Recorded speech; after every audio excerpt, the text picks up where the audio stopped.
বন্দে পুরুষোত্তমম, বন্দে পুরুষোত্তমম, বন্দে পুরুষোত্তমম। ইষ্টপ্রাণ দাদা ও মায়েরা, সকলের প্রতি রইল আমার আনন্দিত জয়গুরু।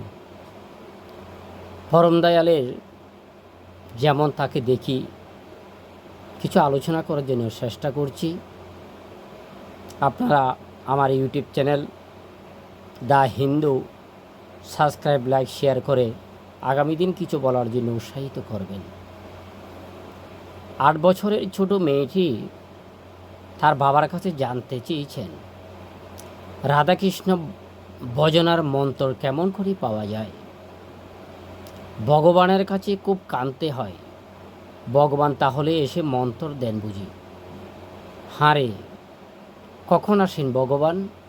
স্বপ্নে। কেমন করে আসেন? কেন? মানুষটি হয়ে। রাধা মদনমোহন আছেন গৃহে, দিদিমা নিত্য পূজা করেন।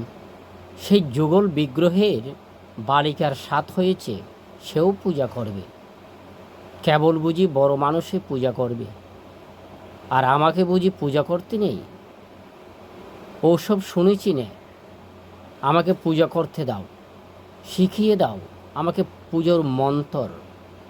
আমি ধ্যান করব, আমি বসব, আমি মসব। বালিকার চিন্তা জুড়ে বসেছে চিন্তামণির ধ্যান। বাপনার ভাবপতি হয়েছে বৌথ বাবন কৃষ্ণ প্রাণারাম। অক্ষর পরিচয় না হতে তাই অমেয় অক্ষরের তথ্য নিতে চাই। বলে নাম বলে দাও, ডাকব, ঠাকুরের সঙ্গে কথা কইব। বাবাও চিনে ফেলেছেন মেয়ের মনকে, পড়ে গিয়েছেন তার অন্তরের প্রার্থনা লিপিখানা। কিন্তু চিনে ফেললে কি হবে? অতটুকু কাঁচা মনকে কি আর কবর দেওয়া চলে? সেই চিন্ময়ের কাছা দিয়ে পাকাকে ধরবে কেমন করে? বয়সটা একটু বাড়ুক, বুঝুক, একটু দর হোক। একটু দূর না হলে দীক্ষাকে ধারণ করে রাখবে কেমন করে? কিন্তু মেয়ে তা মানে কই? মনমোহন মোহিত করেন মনকে। বয়স খাঁচা বলে মন খাঁচা হতে পারে কেন? বয়স তো দেহের, দেহটা আজকের, কিন্তু দেহটা চিরকালের। মনটা হলো যে দেহির। এখন যা চাই তা কি এখনকারে কামনা? বাসনা তো কোনো মাত্রিক নয়। জন্ম জন্মান্তর ধরে রচনা করেছি তার পটভূমিকে। মৃত্যুর হেমকৃষ্ণ আবরণ পুড়ে বেঁচে থাকার সেই আপ্তিকামের উৎস তিতিক্ষা। এ ক্ষুদ্র বালিকা হলে কি হবে? মনটা তো আর ক্ষুদ্র বালিকা নয়, সেই প্রস্ফুটিত শতদল। তার অমূল মধুভাণ্ডের মুখে জুড়ে বসে আছে ঈশ্বর কুদার ভুং রাজটি। একদিন বাবাকে বললে, কই বাবা, মন্ত্র নিয়ে দিলে না? রাধাকৃষ্ণ পূজার মন্ত্র। মন্ত্র না পেলে আজ আর ছাড়ছি নে। গায়ের বিশিষ্ট পণ্ডিত ভগবান শিরোমণি। বাবা ডাকলেন শিরোমণি মশাইকে। একটা ব্যবস্থা না করলে তো আর চলে না শিরোমণি। একটা কিছু দাও মেয়েকে, ভরুক পড়ুক ওর মনটা, তার জন্য আর বাপ নাকি? শিরোমণি বললেন, কই খুকি, এসে দেখি আমার কাছে, শিব পূজা শিখিয়ে দিই। তোমার শিব হলেন মহাদেব, দেবাদিদেব মহাদেব।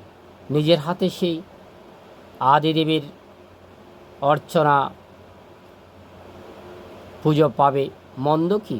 আনন্দে নেচে উঠল মেয়ের মন।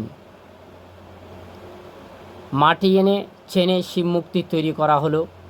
ভগবান শিরোমণি বেশ করে শিখিয়ে দিলেন শিব পূজার বিধি, শিখিয়ে দিলেন শিবের স্রোত। শিব গড়া আর পুজো করা, বারবতে মজে রইল বারিখার মন। মজল তো কিন্তু মজন কতক্ষণ, টোপ যখন ওই চুনোপুটিতে ঠোকরাম, তখনই এটা একবার দৌড়ে আবার বেশি ওঠে। কিন্তু যখন রুই কাতলা লাগে তখন ভেবে আর পথ না। কৃষ্ণকুদার প্রার্থনা আবার জেগে উঠল, আবার উর্দুভিত্তিতে। এই মন্ত্রে তো রাধাকৃষ্ণের নামগন্ধও নেই।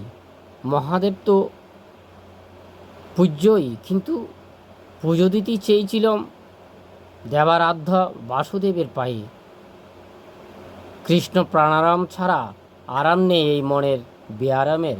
বাবাকে ধরলে আবার কই বাবা, রাধাকৃষ্ণের মন্ত্র তো নিয়ে দিলে না। বলো রাধাকৃষ্ণ ভজনার মন্ত্র কেমন করে পাওয়া যায়? এই কৃষ্ণমুখী নাছর মেয়েটির নাম মনমোহিনী। এতক্ষণ আমরা দের জন্য যে আলোচনাগুলো করেছি, এগুলো সব মাতা মনমোহিনী দেবীকে নিয়ে। তিনি ছোট থাকা অবস্থায় মনের আকুলতা, প্রাণের বেকুলতা ছিল সবসময়। কী করে ঠাকুরের প্রতি শ্রদ্ধা ভক্তি কীভাবে জাগ্রত হলো, এগুলো দেখার বিষয়, এগুলো ভাবার বিষয়, এটা কল্পনা করার বিষয়। আমাদের সবসময় মনে রাখতে হবে, ধর্মীয় অনুশাসন মেনে যদি চলতে না পারি, তাহলে আগামী দিনের আলোকবর্তীকে আমরা কী করে উপভোগ করতে পারবো। আজকে বিদায় নিলাম। সকলের দিনকাল ভালো হোক। জয় গুরু।